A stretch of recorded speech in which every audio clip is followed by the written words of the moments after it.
Welcome to Everyday Getaways and our recent sailing on the MSC World America. In this episode, we visit Taino Bay, Puerto Plata in the Dominican Republic. Join us as we take you with us to Umbrella Street, Pink Street, and La Chocolateria.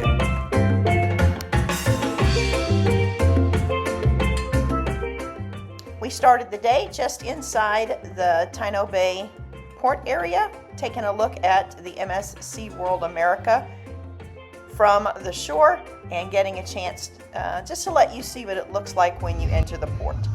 Okay, there's a nice view of the ship.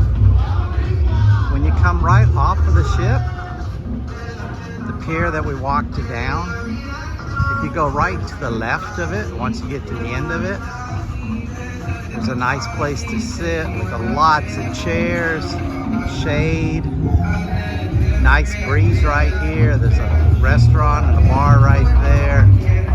This is right off from where the pool is in the lazy river. But there's plenty of places to sit here and it's never really crowded. After exploring the port area, we headed out the back entrance and stepped into the heart of Puerto Plata. Along the way, several locals approached us offering walking tours and even volunteering to be our big brother for the day. There was a visible police presence throughout the area, which helped us feel comfortable and safe as we made our way to the spots on our itinerary. We walked several blocks through the city, taking in the local atmosphere and getting our first real glimpse of life in Puerto Plata. Before long, we arrived at our first destination, one of the city's most colorful and Instagram-worthy attractions, Umbrella Street. Umbrella Street in Puerto Plata is a vibrant, colorful pedestrian street that is just a short 10-minute walk from the port. It's one of the most Instagrammable spots in Puerto Plata and offers food, a coffee bar, shops, and many great photo opportunities.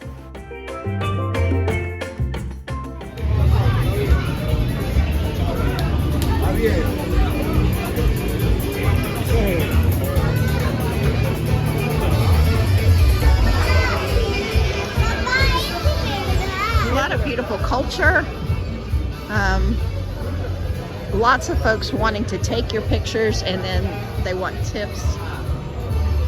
But a lot of fun stuff to see and you can take your own pictures.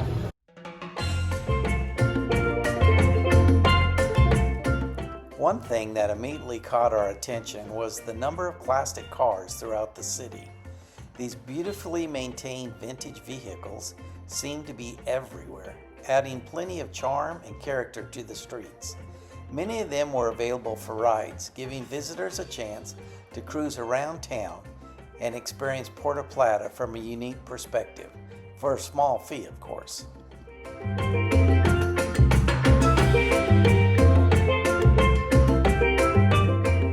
Next up, we visited La Chocolateria and took a private tour and learned how to make chocolate.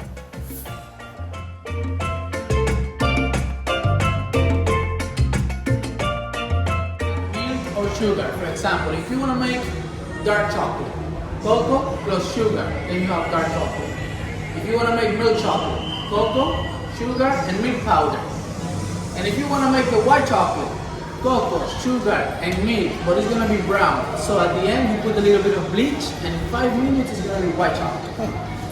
That was a joke. Okay. No bleach to make white chocolate. We hope not. To make white chocolate, we only use the cocoa butter.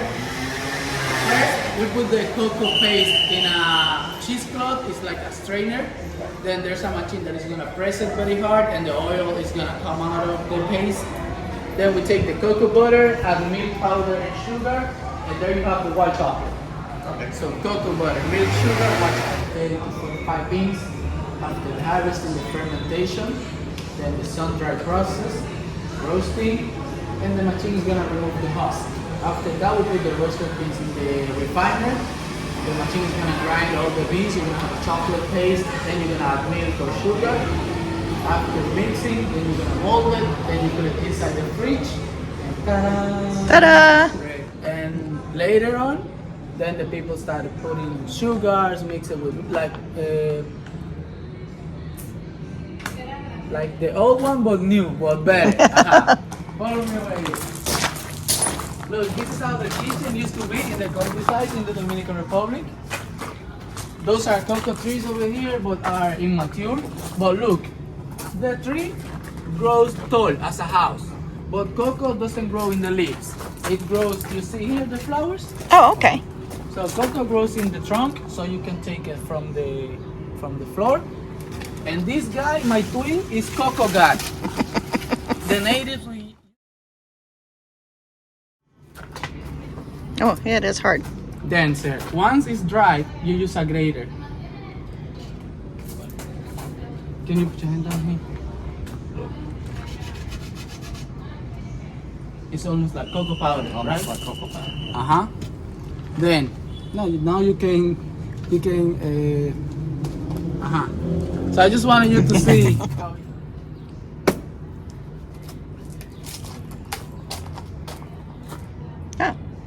Have you ever, do you want to try it like this? It tastes sweet, believe me. Does it? So I try it before you. Look. We just eat the flesh. Then you take it and just suck on it, okay? Don't chew it.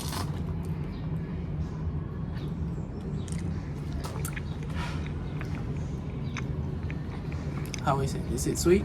it is sweet. Very sweet. It tastes sweet. After that, we put the cocoa beans in a refiner. I didn't show you the roasted beans because I already have the chocolate here. Right. Then we put the roasted beans in the mortar. Then we mash them like this.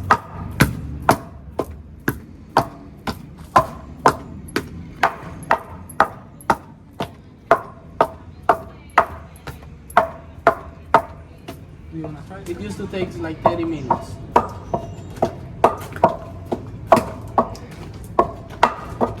Then 30 minutes later, when your arms hurt a lot, it's gonna be like this. It is a thick, thick paste, isn't Mhm. it? It's almost like fudge. Then smell. Oh, it smells good. Oh, yeah. Then once you grind that very well, with your hands you turn, well, you see this chocolate doesn't have vegetable oils added, so it's thick, and when it dries it doesn't melt.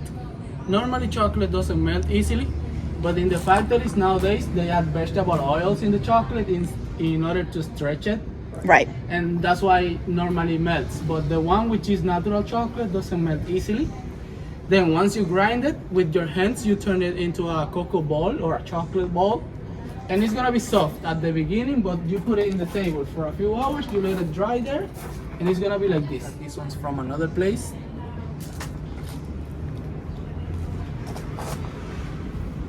They're pretty heavy.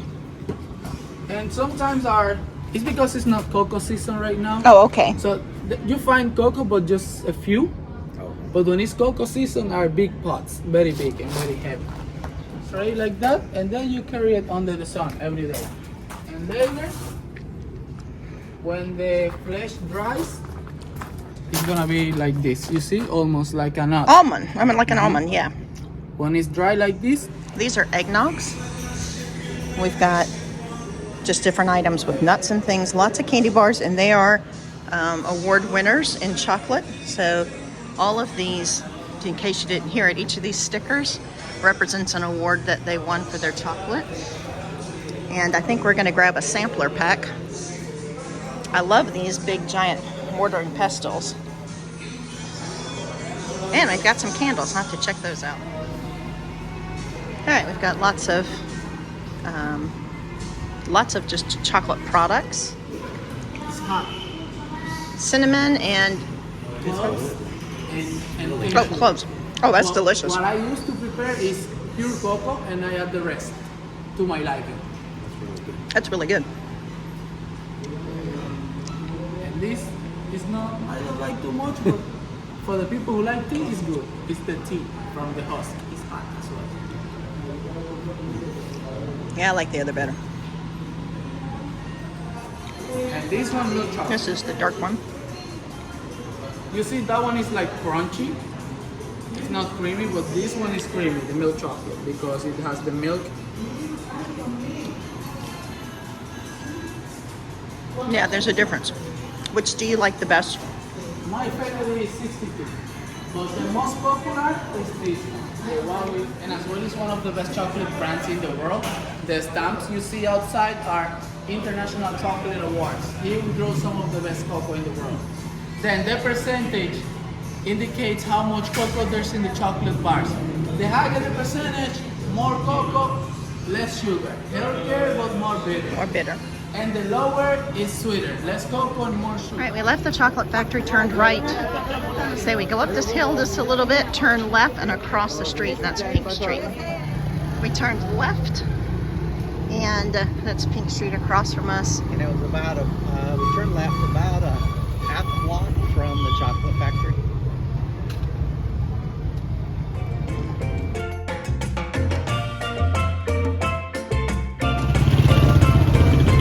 Paseo Doña Blanca. It is very pink. Doug calls this Pepto-Bismol Street. It is like very pink and almost like hurt your eyes pink, but it is beautiful. I'm a pink girl, so this is fun.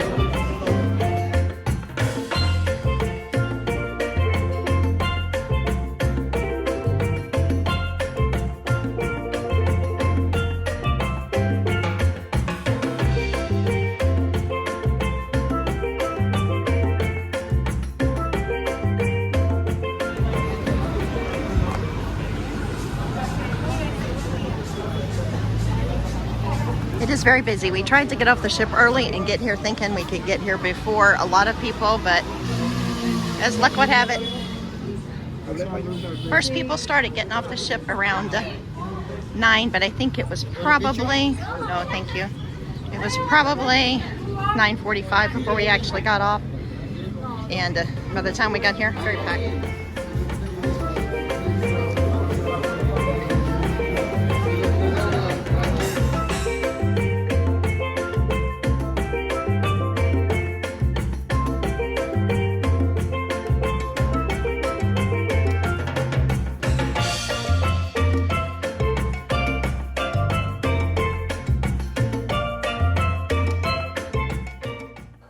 Before heading back to the port area, we did stop at Rincon Cafe, which is just a coffee house. They have coffee and specialty chocolates, and we stopped in to get some beans for our son and his wife, and just to check out this great local place that seems like it's a hit with tourists and locals alike.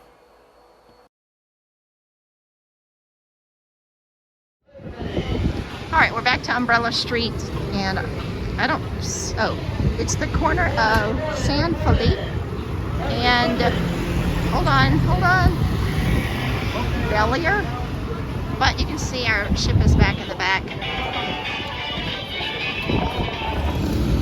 All right, this is where we crossed the street, where this, like this green car is. Then we went about this, I don't know, half a block to where this brick building is, turned right, and Umbrella Street's just a couple blocks up that road. Okay, so I think it was really simple to walk into the downtown area, to the Umbrella Street, to the Pink Street. It was nice and simple. You are going to get hassled a lot, so you just need to say no thank you and just keep on going. Matter of fact, at the beginning, one of the guys wanted to hire us. They will, as soon as you get off the ship, they will want to hire you to take you as a personal tour guide on tips only. Okay, and he said that, hey, they're going to beat you up. You need me as your personal guide, but I think we absolutely had no problems at all, and I think it was nice and simple. So it's an easy walking path that gets you down to the area with the Umbrella Street and the Pink Street. I think you'll be fine. So, hey, I'd recommend heading out on your own and see what you can find. Do some good exploring. People inside, very nice. Everybody was really nice and helpful in all the stores and the chocolate factory. It was great. So I think it was a great experience. I'd give it a try.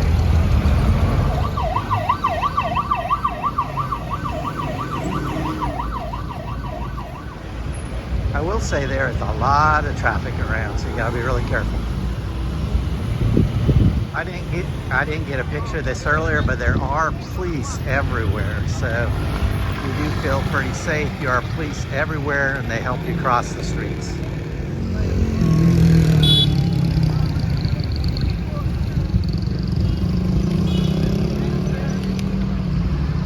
Want to do a little adventure here, a little fun time, they do have horse and buggies you can rent.